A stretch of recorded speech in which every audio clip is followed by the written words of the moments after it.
जय हिंद बच्चों। इस समय आप लोग महामना इंस्टीट्यूट के यूट्यूब चैनल से जुड़े हुए हैं और इस चैनल में मैं आप सबका स्वागत करता हूं।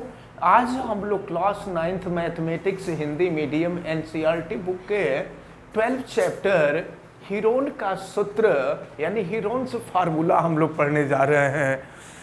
पिछले वीडियो में हमने हीरोन का फार्मूला आपको बताया था कि देखें, किसी भी प्रकार का कोई त्रिभुज हो, चतुर्भुज हो, आयत हो, इन सब का क्षेत्रफल हम हमेशा हीरोन के फार्मूले से ही ज्ञात करते हैं। तो अगर ये त्रिभुज ए बी सी है तो देखें ये कोण ए होता है, कोण ए के सामने की भुजा ए होती है, कोण बी के सामने की भुजा बी होती है, कोण सी के सामने की भुजा सी होती है। याद रखे रहना, कोण को हमेशा हम कैपिटल लेटर से रिप्रेजेंट करते हैं और भुजाओं को हमेशा स्मॉल लेटर से रिप्रेजेंट करते हैं। यहाँ पर हमें यश की वैल्यू ज्ञात करनी होती है।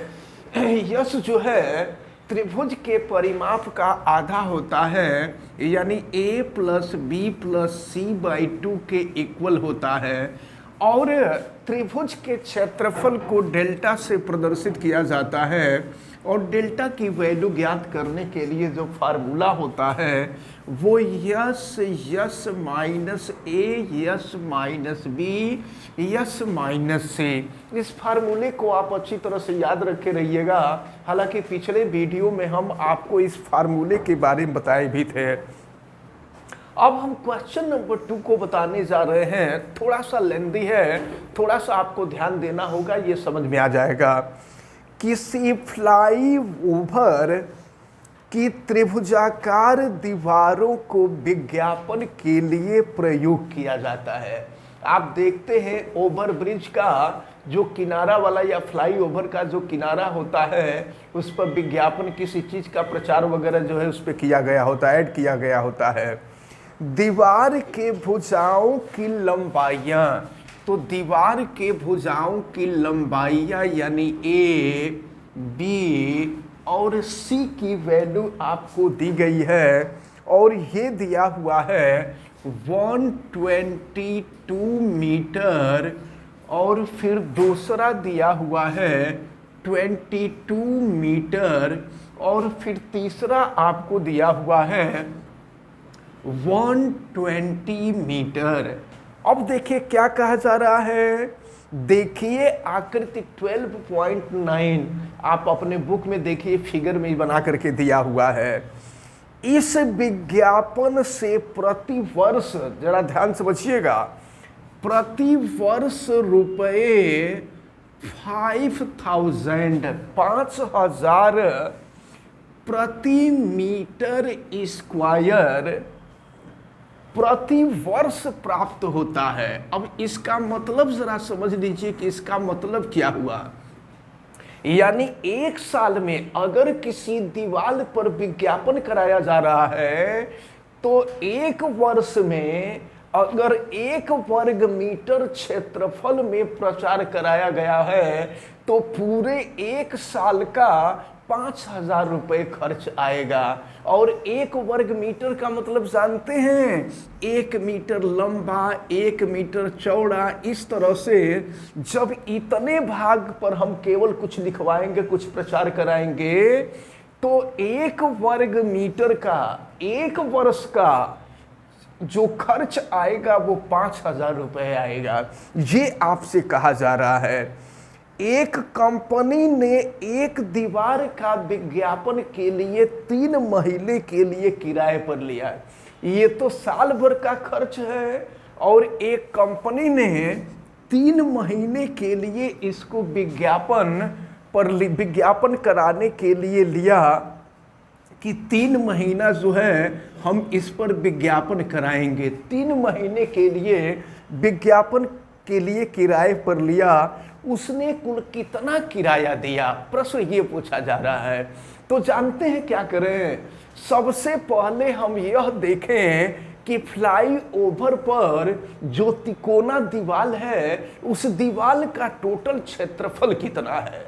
जब टोटल क्षेत्रफल मालूम हो जाएगा तो 1 वर्ग मीटर का खर्च 5,000 रुपए। तो देखेंगे जितना वर्ग मीटर आएगा उसका खर्च कितना हो जाएगा।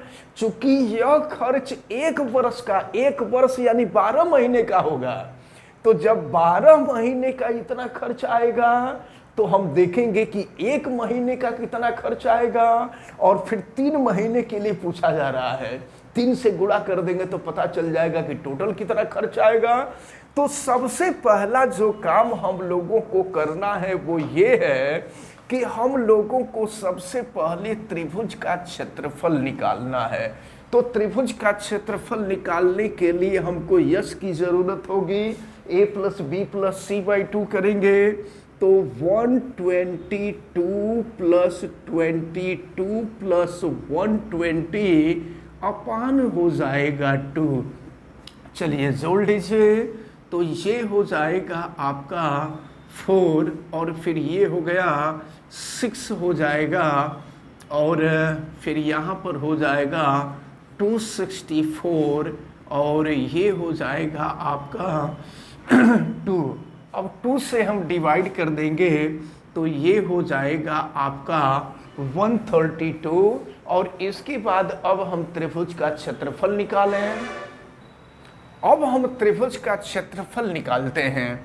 तो त्रिभुज का क्षेत्रफल delta = under root S S minus A. S जो है 132 हो जाएगा, और 132 माइनस ए हो जाएगा 122, और फिर ये हो जाएगा आपका 132 और माइनस हो जाएगा 22, और फिर ये हो जाएगा 132 और माइनस हो जाएगा 120। अब हम लोगों को इसी को सॉल्व करना है। तो चले देखें, ये हो जाएगा आपका 132 और माइनस कर देते हैं, तो 132 माइनस 122 10 हो जाएगा, और फिर यहाँ हम माइनस कर दें तो ये हो जाएगा आपका 110 हो जाएगा, और फिर यहाँ हम माइनस कर दें तो ये 12 हो जाएगा।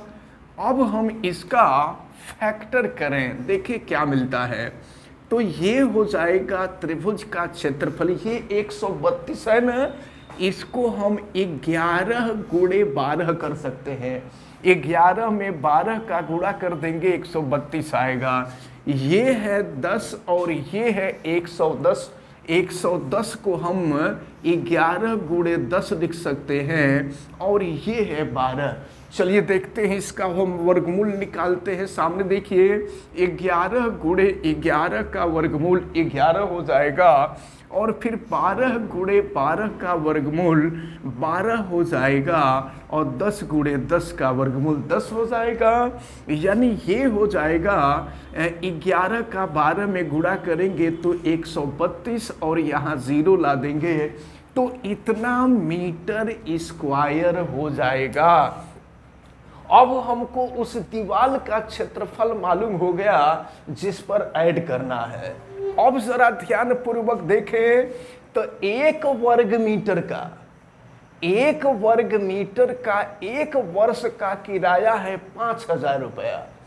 तो अब पूरा जो क्षेत्रफल है ये है आपका 1320 वर्ग मीटर। तो 1320 वर्ग मीटर का खर्च कितना आएगा। तो अब हम 1 वर्ष का कुल खर्च निकाल रहे हैं। 1 वर्ष का कुल खर्च या कुल किराया, 1 वर्ष का कुल किराया।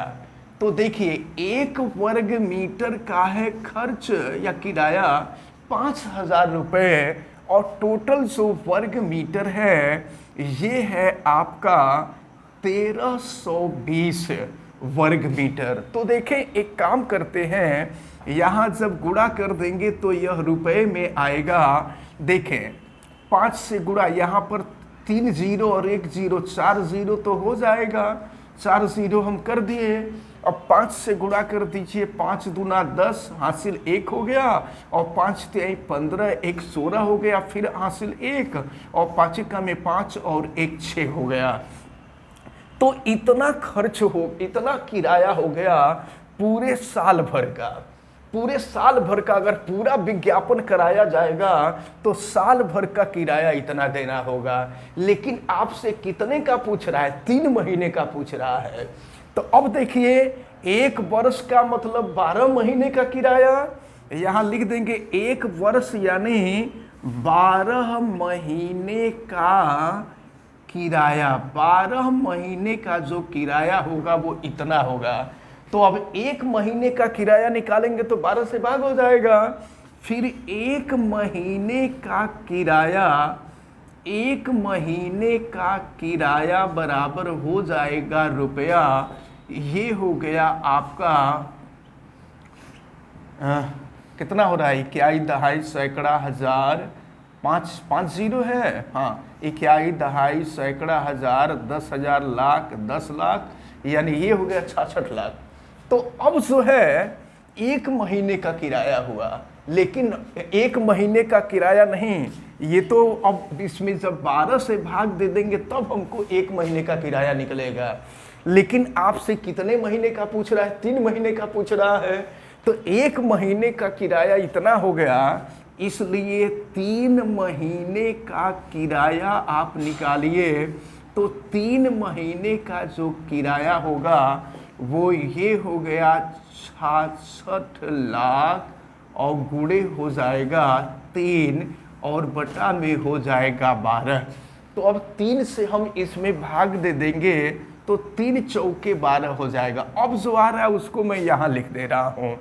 देखें, यहाँ 66 के सामने 5 जीरो था और नीचे आ गया है 4। हम ऐसा करते हैं ना कि ये जो 500 जीरो है, 5 जीरो नहीं बल्कि 4 जीरो को हम अलग कर लेते हैं।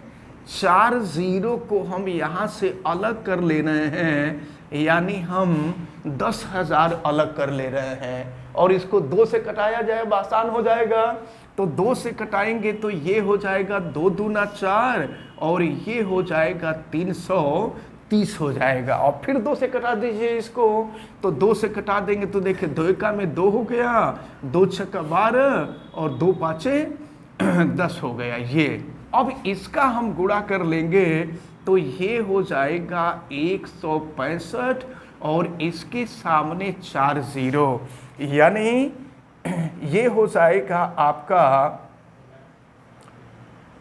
ये हो गया इकाई, दहाई, सैकड़ा, हजार, 10,000, लाख, ठीक ना, 10 लाख, यानी ये हो गया आपका 16,50,000 रुपए। तो इस प्रकार अगर 3 महीने का, अगर 3 महीने के लिए विज्ञापन दिया गया तो 3 महीने के विज्ञापन पर इतना खर्च आएगा। देखिए, पिछले वीडियो में हम लोग ये तीसरा चौथा क्वेश्चन देख चुके थे। आज हम 5वां क्वेश्चन आगे देखेंगे। त्रिभुज की भुजाओं का अनुपात। जानते हैं जब कोई भी अनुपात दिया रहता है ना, तो वह अनुपात वास्तविक मान नहीं होता है। तो जब वास्तविक मान नहीं होता है तो उसमें किसी एक कांस्टेंट से गुणा कर देते हैं। देखिए, ये भुजाओं का अनुपात दिया है 12 संबंधी 17 और ये संबंधी दिया हुआ है 25, और फिर उसका परिमाप यानी तीनों भुजाओं का योग दिया हुआ है। तो तीनों भुजाओं का योग यानी a + b + c, ये आपको दिया हुआ है 540 सेंटीमीटर। तो आपसे कहा जा रहा है कि त्रिभुज का क्षेत्रफल ज्ञात कीजिए। तो त्रिभुज का क्षेत्रफल ज्ञात करने के लिए हमको भुजाएं ज्ञात होनी चाहिए, लेकिन यहाँ अनुपात में दिया है। तो जानते हैं क्या करेंगे, हम सब में एक कांस्टेंट से गुणा कर देंगे। कांस्टेंट से गुणा कर देंगे तो वास्तविक मान निकल जाएगा। चलिए हम सब में यक्स से गुणा कर दे रहे हैं। तो पहली जो भुजा है वो 12x हो जाएगी, और सब सेंटीमीटर में है तो इसको भी हम सेंटीमीटर में ही लिखेंगे। सेंटीमीटर में हो जाएगा। b की जो वैल्यू होगी वो 17x सेंटीमीटर हो जाएगा, और c की जो वैल्यू होगी यह 25x सेंटीमीटर होगा। अब जानते हैं हमको यक्स का मान निकालना होगा, तो यक्स का मान निकालने के लिए ए बी सी का मान हम इसमें रख देंगे। तो ए की वैल्यू हम रख देंगे 12x, बी की वैल्यू रख देंगे 17x और सी की वैल्यू रख देंगे 25। यक्स इज इक्वल टू, ये हो जाएगा आपका 540। अब चलिए जोड़ दीजिए, तो ये देखिए 7 5, ये 5 और 7 12, 12 2 14, 4 हो जाएगा और फिर हासिल 1 हो गया और फिर 2 1 3, 3 1 4 और 4 1 5, यानी ये भी 54 यक्स हो जाएगा। तो 54 यक्स इज इक्वल टू 540 हो जाएगा और फिर यहाँ यक्स की वैल्यू निकालेंगे तो 540 अपॉन 54 हो जाएगा और 54 से इसको कट कर देंगे तो ये हो जाएगा 10। देखें यक्स का मान निकल गया। अब यहाँ से ए बी सी का मान हम बड़ी आसानी से निकाल सकते हैं। तो a इज इक्वल टू 12 यक्स है, तो 12 इंटू यक्स की वैल्यू 10 है और यहाँ गुणा कर देंगे तो ये हो जाएगा 120 सेंटीमीटर। अब इसी तरह से b का मान निकालेंगे, ये 17 यक्स है तो 17 इंटू यक्स की वैल्यू रख देंगे 10, मल्टीप्लाई कर देंगे, ये हो जाएगा 170 सेंटीमीटर। और फिर c की वैल्यू अगर हम निकालेंगे तो 25 यक्स होगा, 25 इंटू यक्स के जगह पे 10 कर देंगे तो अब जो है ये हो जाएगा आपका, ये पहला 12x है और फिर दूसरा जो है 17x है और तीसरा 25x है। तो अब देखें ये मल्टीप्लाई कर देंगे तो ये हो जाएगा 250 सेंटीमीटर। अब हम लोग यश का मान निकालेंगे, तो यश का मान आपको मालूम है कि a plus B plus C by 2 होता है और a plus B plus C की वैल्यू आपने देखा है ये है 540 बाई 2, तो ये हो जाएगा आपका 270 सेंटीमीटर हो जाएगा। तो अब जो है सबकी वैल्यू हम रख लेते हैं, तो त्रिभुज का क्षेत्रफल ये हो जाएगा अंडर रूट, जब भी अनुपात के रूप में दिया रहेगा ना तो वास्तविक मान ज्ञात करने के लिए हम लोग यही काम करेंगे। तो चलिए यश की वैल्यू है 270, फिर यश माइनस ए 120 हो जाएगा और फिर ये हो जाएगा आपका 270 और माइनस हो जाएगा 170 और फिर ये हो जाएगा 270 और माइनस हो जाएगा 250। अब हम लोग इसको सॉल्व करते हैं और सॉल्व करने के बाद देखते हैं ये वैल्यू कितनी आती है। तो ये है 270 और देखिए 270 में से 120 माइनस कीजिए 0 हो जाएगा और ये हो जाएगा 150 हो जाएगा। और फिर जो है यहाँ पर 270 में से 170 माइनस कर देंगे तो 100 हो जाएगा और फिर 270 माइनस 250 कर देंगे तो 20 हो जाएगा। अब इसका हम लोग फैक्टर कर दें और फैक्टर करके देखते हैं कि वैल्यू क्या आती है। फैक्टर कर देने से इसका वर्गमूल निकालना हम लोगों के लिए आसान हो जाएगा। देखिए ये 270 है तो इसको 27 गुणे 10 लिख सकते हैं, तो 10 यहाँ रहने देते हैं और 27 जो है 3 गुणे 3 हो जाएगा, तितली के ना तो 27 और 27 में 10 का गुणा कर देंगे 270 हो जाएगा। अब इसी तरह से ये 150 है, 150 को हम लिख सकते हैं, तो 10 को रहने देते हैं और बच जाएगा 15 और ये कर दीजिए 3 5 15 हो जाएगा। 100 को रहने दीजिए और 20 है, 20 को हम कर सकते हैं, ये देखिए 4 गुणे 5 कर सकते हैं और फिर हम अब आसानी से यहाँ इसका क्षेत्रफल निकाल लेंगे। मैं यहाँ लिख रहा हूँ, देखिए 3 गुणे 3 का वर्गमूल 3 हो जाएगा और फिर देखिए फिर ये 3 गुणे 3 हो गया, फिर इसका वर्गमूल 3 हो गया। अब देखिए ये 10 गुणे 10 है तो 10 गुणे 10 का वर्गमूल 10 हो जाएगा और फिर ये 5 गुणे 5 है, इसका वर्गमूल 5 हो जाएगा, और फिर 4 का जो वर्गमूल है 2 हो जाएगा, और फिर एक 10 बच रहा है। इस 10 का वर्गमूल नहीं निकल पाएगा तो इसको करड़ी में ही रहने दिया जाए, नहीं निकल पाएगा तो अब फिर देखें, ये हो जाएगा आपका, देखें ये तितली के 9, और ये हो जाएगा 9, और ये देखिए 9 है, और ये 10, 5 दूना 10, और फिर 10 100 हो जाएगा। तो ये हो जाएगा 900 करड़ी में 10, और क्षेत्रफल है तो वर्ग सेंटीमीटर हो जाएगा। तो इस प्रकार ये जो आपका क्वेश्चन नंबर 5 है ये सॉल्व होता है। देखिए इसमें एक छोटा सा फॉल्ट हो गया है, यहाँ 100 के जगह पर नीचे हमने 10 लिख दिया था, तो इसको आप 100 कर लीजिए। तो 100 कर लेंगे तो अब इसका जो वर्गमूल निकलेगा वो 10 निकल जाएगा, और जब 10 निकलेगा तो फिर यहाँ पर गुणा कर देंगे तो ये 9000 हो जाएगा। तो ये 9000 वर्ग सेंटीमीटर इसका ये क्षेत्रफल हो जाएगा। इसमें आप संशोधन कर लीजिएगा। देखते हैं क्वेश्चन नंबर 6। एक समद्विबाहु त्रिभुज, तो आपको मालूम है समद्विबाहु त्रिभुज की 2 भुजाएं आपस में बराबर होती हैं। तो एक समद्विबाहु त्रिभुज, तो समद्विबाहु त्रिभुज है तो उसको ए और बी मान सकते हैं। 2 भुजाएं बराबर हैं और तीसरी भुजा बी हो जाएगी।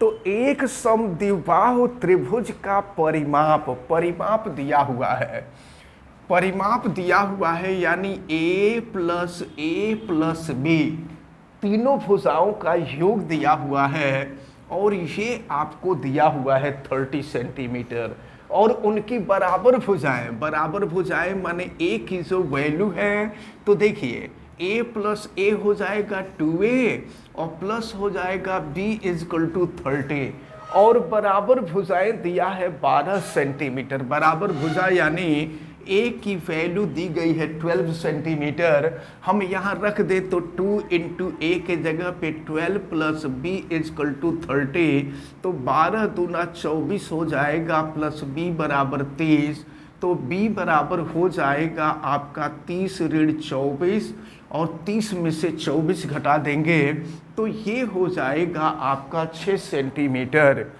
तो त्रिभुज का क्षेत्रफल ज्ञात कीजिए। त्रिभुज का क्षेत्रफल ज्ञात करना है, तो देखें यहाँ पर a का मान भी 12 सेंटीमीटर है, और b का मान भी 12 सेंटीमीटर, और जो तीसरी भुजा निकल रही है, तीसरी भुजा 6 सेंटीमीटर है। अब हम त्रिभुज का क्षेत्रफल निकाल लें, तो पहले यस की वैल्यू देखेंगे। S is equal to A plus B plus C by 2, तो a plus B plus C की वैल्यू आप देख रहे हैं 30/2, यानी ये हो जाएगा 15 सेंटीमीटर। अब निकाल लीजिए त्रिभुज का क्षेत्रफल। ये हो जाएगा अंडर रूट यस की वैल्यू 15, और s माइनस a 15 माइनस 12, और इसके बाद फिर ये हो जाएगा, फिर ये देखें, ये हो जाएगा आपका 15 और माइनस 12, और फिर ये हो जाएगा 15 माइनस 6। अब इसको हम सॉल्व कर लेते हैं, तो ये हो गया अंडर रूट 15, और 15 माइनस 12 3 हो जाएगा, और 50 माइनस 12 3 हो जाएगा, और ये हो जाएगा 15 माइनस 6 9 हो जाएगा। तो फिर देखें क्या हो जाएगा। अब ये हो गया आपका 3 इंटू 3 का वर्गमूल 3 हो जाएगा, फिर 9 का वर्गमूल भी 3 हो जाएगा, 15 का वर्गमूल निकल नहीं पाएगा, तो इसको करड़ी में 15 रहने दीजिए, तो ये हो जाएगा 9 अंडर रूट 15 सेंटीमीटर स्क्वायर। तो इस प्रकार आपसे त्रिभुज का क्षेत्रफल पूछा जा रहा था। तो इस प्रकार आज जो क्वेश्चन बताए गए, question number 2, question number 5, question number 6 और इसके साथ साथ ये जो प्रश्नावली 12.1 थे, ये प्रश्नावली कंप्लीट होती है और हमें उम्मीद है कि ये सभी तीनों क्वेश्चन आपको अच्छी तरह से समझ में आए होंगे। आप वीडियो को लाइक जरूर कीजिएगा और अगर आप चैनल पे नए हैं तो चैनल को सब्सक्राइब भी कीजिए, बेल आइकन को भी प्रेस करें और अगर किसी प्रकार की कोई दिक्कत समझ में आती है तो आप हमें कमेंट करके जरूर बतावें। वीडियो को मैक्सिमम स्टूडेंट तक शेयर करें। आप सभी लोगों का बहुत बहुत धन्यवाद। जय हिंद।